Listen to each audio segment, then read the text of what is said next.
Bar chords are a really important skill to master on the guitar. Now, not only are they gonna allow you to play chords all over the neck, but they're also gonna let you play in more unconventional keys where maybe sometimes an open position chord won't work as easily. Now, you can play bar chords on the low E string and on the A string.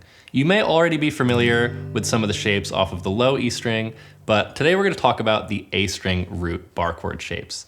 Now, what I mean by A string root is we're gonna build the chord off the A string. So we're not playing that low E string. We're only using the bottom 5 strings. Now let's take a look at C major, for example. So first thing we're gonna do is we're gonna put our pointer finger on the 3rd fret of the A string. And what I want you to do is use the tip of that finger to push against the low E string. That will help mute that in case you accidentally strum it. And now what I want you to do is take your ring finger and we're actually gonna make a little baby bar. So we're gonna flatten out that ring finger on the 5th fret across 3 strings, the D, G, and the B strings. Now, if it's sounding a little bit muted and all the notes aren't quite shining through, make sure that your thumb is right under your pointer finger here. That's really gonna ensure that you can apply equal pressure across that whole little baby bar there and make that sound great.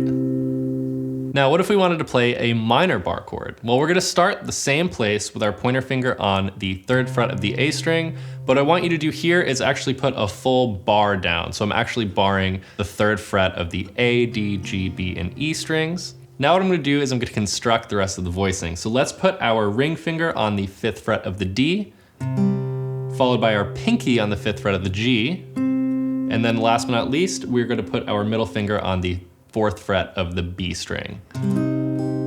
Now you might notice this shape looks awfully similar to our open A minor shape. So if that helps you visually reference, just imagine moving that A minor shape up and putting the bar below it.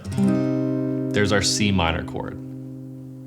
Again, the great thing about bar chords is you can move them up or down anywhere on the neck without having to change your fingering. So for example, here's my C minor chord. Now I want to play D minor. All I have to do is slide this whole shape up 2 frets to D. There's my D minor. And it works the same way with major. Here's C major. Maybe I want to play B major. I just have to move this all down 1 fret to B.